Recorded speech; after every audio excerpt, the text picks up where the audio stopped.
परक्या घरची ही लाडकले होईल सहज ही अमुच्यात उगीच करती सारे भाऊ सासू म्हणजे गिळूका खाऊ सासू म्हणजे गिळूका खाऊ सुनेचा हल्ली उगीच धाक आमच्या पिढीची होय दमछाक माहेर सासर ऑफिस घर कसरत किती तारंभर पण घालून दोघी गळ्यात गळा गुंफू प्रेमाच्या माळा तुझ्या गळा माझ्या गळा मायेचा हा खेळ सगळा मायेचा हा खेळ सगळा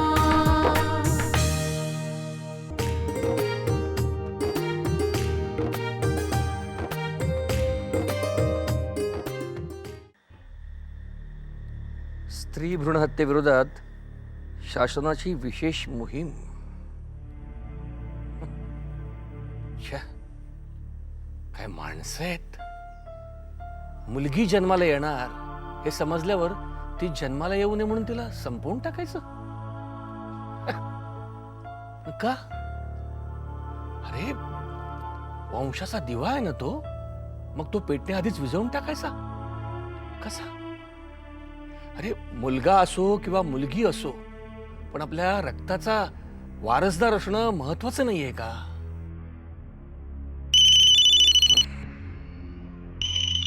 काय कटकट आहे. हं? काळ नाही वेळ नाही, काय लोक असतात. हं? उचलला फोन की फिरवला नंबर. पार आहे. कोण? काय आहे? अहो, ही काय वेळ आहे का फोन करायची? हं? दुपारच्या वेळी माणसं विश्रांती घेत असतात, एवढंही कळत नाही का तुम्हाला? बरं, पोलिओच्या डोस साठी गेला होता फोन? नाही नाही, पोलिओचा डोस द्या हो. ते चांगलं काम करताय तुम्ही. अहो पण तो फोन करण्यापूर्वी निदान चौकशी तरी करायची होती की आमच्या घरात लहान मूल आहे की नाही, नातवंड आहेत की नाही. अहो आमच्या घरात जर नातवंड असती ना किंवा लहान मुलं असतं ना, तर आम्ही त्याला पोलिओचा डोस द्यायला तुमच्याकडे घेऊन नसतो का आलो. समजलं ना आता? मग ठेवा ना फोन. कमाल आहे. पोलिओचा डोस देत आहेत. पोलिओचा डोस की जखमेवर मीठ चोळत आहेत. काही जमाना आलाय. सगळं अगदी नियोजित, प्लॅनिंग. श्यामच्या लग्नाला आता 4 वर्ष पूर्ण होते, पण त्याचं नियोजन चालू आहे. निदान पहिल्या मुलाच्या वेळी तरी नियोजन करून असं डॉक्टर म्हणतात. पण त्यांना सांगणार कोण? राधानं काही वाईट केलं नसेल? नाही नाही नाही नाही नाही नाही नाही, पण हे कळणार कसं? नाही, शिवाय असा टोकाचा निर्णय राधा आणि श्याम घेणार नाहीत. नाही, डॉक्टर म्हणतात ना तेच खरं आहे. उतार वयात मूल व्हायचं म्हटलं की प्रॉब्लेम्स येणारच. पण या शिकल्या सवरलेल्या लोकांना सांगणार कोण, समजावणार कोण? माझ्या मॉर्निंग वॉकच्या मित्रांपैकी सगळेजण आजोबा झाले. आम्हीच फक्त वाट बघतोय कधी आजोबा होणार याची, कधी वंशाचा दिवा मला मिळणार ते. नाही, पण तो मुलगा असो किंवा मुलगी असो, पण आता फार काळ वाट पाहायचे त्राण नाहीये माझ्यात. खरंच नाही. आता मला लवकरच आजोबा व्हायचंय. हो. सॉरी राधा, थोडा उशीर झाला. नाही, इट्स ओके. अगं एक अर्जंट केस होती. त्या बाईंचा थोडा वेगळा प्रॉब्लेम होता, त्यामुळे ट्रीटमेंटला वेळ लागला. एनिवेज तू कशी आहेस? मी बरी आहे. अगं एक गोष्ट वगळता सगळं नीटच आहे, माहितीच आहे तुला. आणि तू माझी बालमैत्रीण आहेस म्हणून मुद्दामून तुझ्याकडे आलोय. तूच योग्य सल्ला देशील म्हणून. हो ना, त्या दिवशी अचानक मॉलमध्ये भेटलो आणि कळलं एकाच एरियात राहत असून एकमेकींचा पत्ता नव्हता. खरंच ग, पण मला फार बरं झालं त्यामुळे. माझा प्रॉब्लेम मोकळेपणाने मांडता आला मला तुझ्याकडे. नीमा, आता माझे सगळे रिपोर्ट्स तुझ्या हातात आहेत. प्लीज जे काय असेल ते काहीही न लपवता मला स्पष्टपणे सांग प्लीज.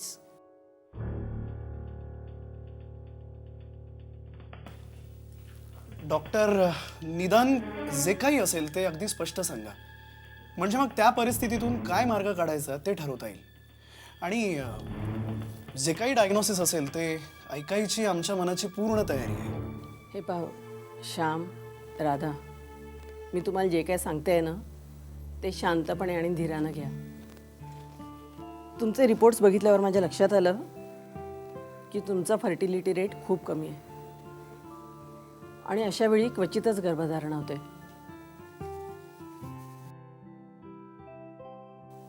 त्यामुळे तुम्हाला मूल होणं खूप कठीण आहे. राधा, अगं राधा, समजून घे. खूप जोडप्यांना हा प्रॉब्लेम असतो. डॉक्टर, पण सध्या निपुत्रिकांना मुलं होण्यासाठी बरीच तंत्र विकसित झाली आहेत. इन विट्रो फर्टिलायझेशनचा खूप जणांना उपयोग झालाय असं ऐकलंय. तोही विचार केलाय मी, पण त्यासाठी सतत प्रयत्न करावे लागतात आणि सक्सेस रेट पण 100% नाही. खर्च पण खूप आहे आणि एवढं करूनही जर गर्भधारणा झाली नाही तर खूप नैराश्य येतं. आणि मला माहिती आहे लहानपणापासून राधा फार हळवी आहे. पण डॉक्टर, तुमचा काय सल्ला आहे? म्हणजे या परिस्थितीत आम्ही काय करावं? हे पहा, मी जे काय सांगते ना त्याचा नीट विचार करा. आयुष्य तुमच्या दोघांचं आहे, त्यामुळे निर्णय तुम्हाला दोघांना घ्यायचा आहे. IVF करायचे की नाही हे तुम्हालाच ठरवायचं आहे. पण मी असं सुचवेन की तुम्ही मूल दत्तक घ्यावं. प्रत्येक स्त्री पुरुषामध्ये अपत्य प्रेमाची भावना नैसर्गिक असते आणि मुलाला जन्म दिला नाही तरी पण दत्तक मुलाच्या बाबतीत ही भावना जागृत होऊ शकते आणि आपल्या अपत्य प्रेमाच्या भावनेला नीट वाट मिळू शकते. मूल दत्तक घ्यायला माझी काहीच हरकत नाहीये. इनफॅक्ट हा विचार माझ्या मनात खूप पूर्वीपासून घोळतोय. आणि माझ्या ऑफिसमधल्या रेखा अय्यरने सुद्धा मुलगी दत्तक घेतली आणि गेल्याच महिन्यात आम्ही तिच्या मुलीच्या पहिल्या वाढदिवसाला सुद्धा गेलो होतो. आणि त्यावेळेला आम्हाला कळलं की आता ते कुटुंब किती सुखी आहे.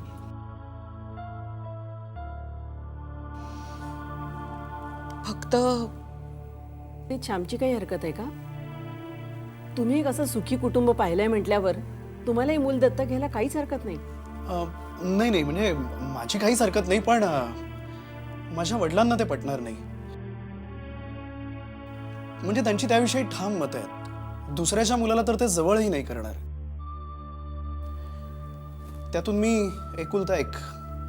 माझे आई बाबा आमच्या बरोबरच राहतात आणि त्यात वडिलांना हाय ब्लड प्रेशर आहे, अस्थमाही आहे. त्यामुळे ह्या परिस्थितीत असा लगेच निर्णय घेणं जरा कठीण होईल. इतकी संकुचित वृत्ती ठेवून कसं भागेल?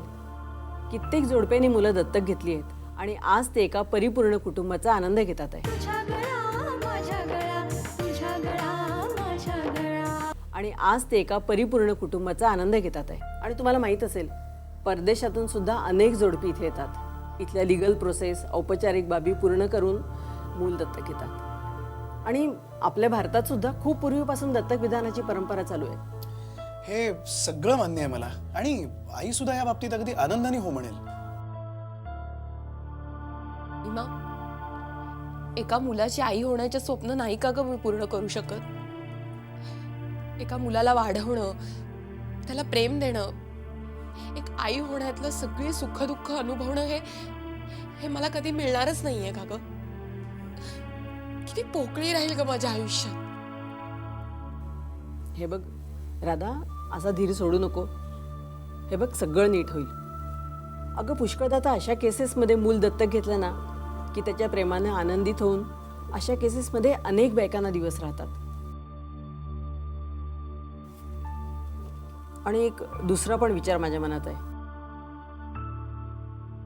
लो फर्टिलिटी आणि इतर ॲडव्हान्स टेक्निकच्या बाबतीत सध्या खूप संशोधन चालू आहे. 2-3 वर्षांनी त्या संशोधनाचे परिणाम जर चांगले आहेत असं जर लक्षात आलं तर तुमच्यावर त्याचे उपचार करता येतील. हो, आणि त्यासाठी परदेशी जावं लागलं तरी हरकत नाही. पण या सगळ्या जर तरच्या गोष्टी आहे. मूल दत्तक घेणं तर आपल्या हातात आहे ना. आपलं अपत्यप्रेम असं दडपून का ठेवायचं? वात्सल्य दडपून का ठेवायचं? आयुष्यातली उमेदीची वर्ष अशी वाया का घालवायची? अगदी लहान बाळ दत्तक घेणं शक्यच नाही आता निमा. कारण माझी नोकरी असल्यामुळे आईंची घरात फार मदत होते. आणि अगदी लहान बाळाचं आता त्यांना करणं झेपेल की नाही मला सुद्धा माहिती नाही.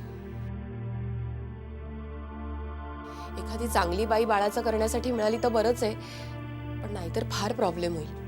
कारण बाबा त्या मुलाला स्पर्श सुद्धा करणार नाही. मग असं करा ना, थोडा मोठा मुलगा किंवा मुलगी दत्तक घ्या.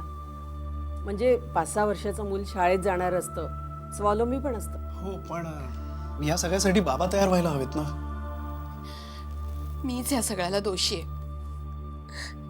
मी आई होऊ शकत नाही म्हणून तू वडील होऊ शकत नाहीस. आई बाबांची सुद्धा एक स्वाभाविक इच्छा सुद्धा मी पूर्ण करू शकत नाही. जबाबदारी या सगळ्याला मीच दोषी आहे. राधा, प्लीज प्लीज प्लीज रडू नकोस. आधी डोळे पुस. असं वेड्यासारखं स्वतःला दोष देऊ नकोस. अगं, काहीतरी कमतरता माझ्यात सुद्धा आहे ना. अगं, आपल्या हलगर्जीपणामुळे किंवा बेजबाबदारपणामुळे ही परिस्थिती ओढावलेली नाहीये. आता नैसर्गिकरित्या काही कमतरता आहे तर हा काही आपला दोष आहे का? तुम्ही माझं ऐकाल? थोड्या मोठ्या वयाचा मुलगा किंवा मुलगी दत्तक घ्या. लाखो अनाथ मुलांना घर हवंय, आई वडील हवंय, प्रेम हवंय. त्यातल्या एकाला तर तुम्ही त्यांच्या हक्काचं घर देऊ शकता, आई वडील देऊ शकता, आणि तुम्हालाही मूल मिळेल. तुम्हाला तुमच्या मनातल्या वात्सल्याला दडपावं लागणार नाही.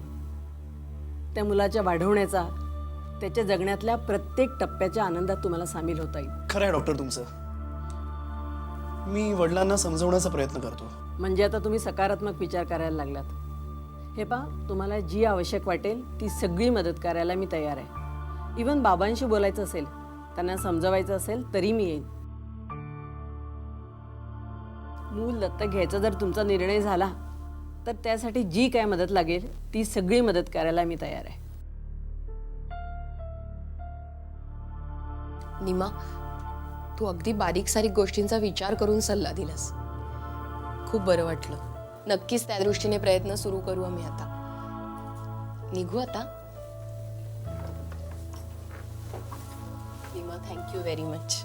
अगं राधा, थँक्स कशा करता? मी माझ्या सगळ्या पेशंटचं काउन्सिलिंग करत असते, आणि तू तर माझी बालमैत्रीण आहेस. मैत्रिणी असतात कशाला? हक्कानं बोलू. नक्की फोन करीन तुला, कारण तुझी मदत लागणारच आहे आम्हाला. आमचं सगळं ठरलं की तुला कळवते. नक्की. येऊ आता. आई, मला खात्री होती की तू लगेच होकार देशील म्हणून.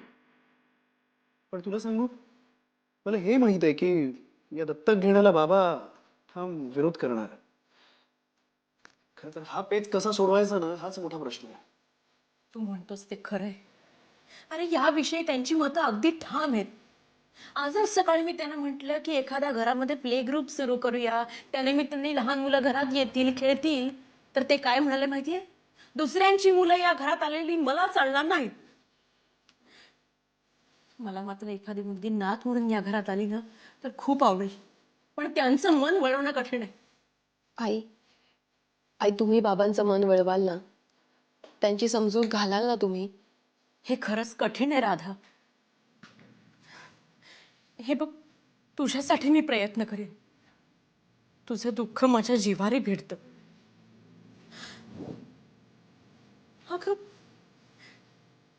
बहुतेक बायकांना असं वाटतं की मातृत्वाशिवाय स्त्रीत्व अपुरे राहतं. वात्सल्य उरात कोंडून धरलेली बाई आतून गुदमरते.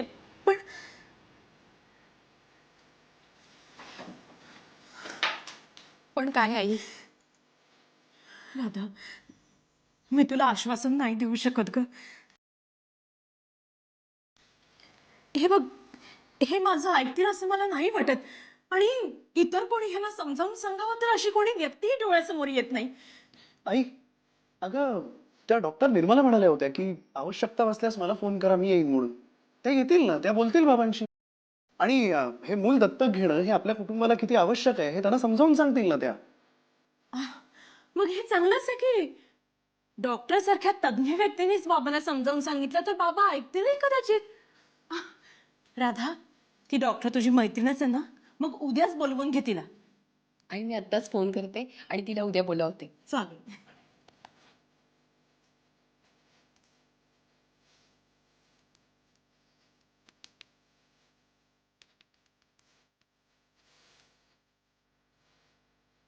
हॅलो, निर्मला, मी राधा बोलते. अगं, आई तयार झाल्यात. फक्त आम्हाला घरातल्या सगळ्यांनाच असं वाटतंय की बाबांची समजूत काढण्यासाठी तू इथे येऊ शकलीस तर फार बरं होईल. उद्या जमेल का तुला यायला? ओके, हो ठीक आहे, चालेल, 9 वाजता. बरं, थँक्यू, बाय.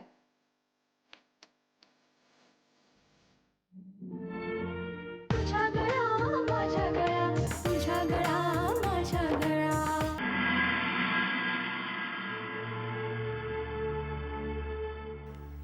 काय सुंदर छोकरा आहे रे. हा? अगदी ना बघत राहावं असं वाटतं. मुलं म्हणजे देवदूत असतात असं म्हणतात ना, ते काही खोटं नाही का? हा? खरंच साळवी, हा. अरे माझी तीच अवस्था झाली आहे रे. म्हणजे डॉक्टर निर्मलानं हा फोटो दाखवल्यापासून या सोन्यानं माझ्या मनाचा ताबा घेतलाय. माझं हृदयच चोरलंय समजणं. पण आश्चर्याची गोष्ट म्हणजे हे तिचं दत्तक मूल आहे. पण डॉक्टरांनी हा फोटो तुला दाखवण्यामागचं कारण काय? तेच तर सांगतो ना. खरं तर सुरुवातीला आम्हालाही कोडं उलगडलं नाहीये. म्हणजे आपल्या मातीत दुसऱ्याचा जीव कसा काय रुजणार, कसा काय फुलणार तो. अरे बरोबर आहे रे. तू काही म्हटलंस ना तरी ह्या सगळ्या मनामनाच्या गोष्टी आहेत. बाबांना कुठे पटणार आहे हे सगळं? बाबा कुठे हो म्हणणार आहेत मूल दत्तक घ्यायला? आपल्याला ज्या वाटेला जायचंच नाही त्याची चौकशी तरी कशाला करा? हे आपलं मूल, अशी कुणा मुलाबद्दल भावना वाटतेय का हे बघा. अगं, फॉर्म भरण्यापासून इतर अनेक गोष्टी तुम्हाला कराव्या लागतील. त्याच्यासाठी वेळ जाईलच ना. हे काम जितक्या लवकर पूर्ण होईल ना, तितक्या लवकर तुम्हाला मूल आणि आम्हाला नातवंड मिळेल. आणि समजा तुम्ही जर दत्तक मूल या घरात आणलं तर मी मौज मजा केली आणि त्यातून निपजलेली अनावरच मला कचऱ्यावर फेकली. ती धुवून आपण आपल्या घरात का म्हणून बांधून घ्यायची? नको आई, असं नाही करायचं सोनाली. एवढासा भात आहे की नाही, तो आता संपवायचा. Good girl. आवडला? मग शहाणी मुलगी आहेस तू. आणि आता हा अजून एक घास लास्टचा. नको आई, बस, मी खेळायला जाते.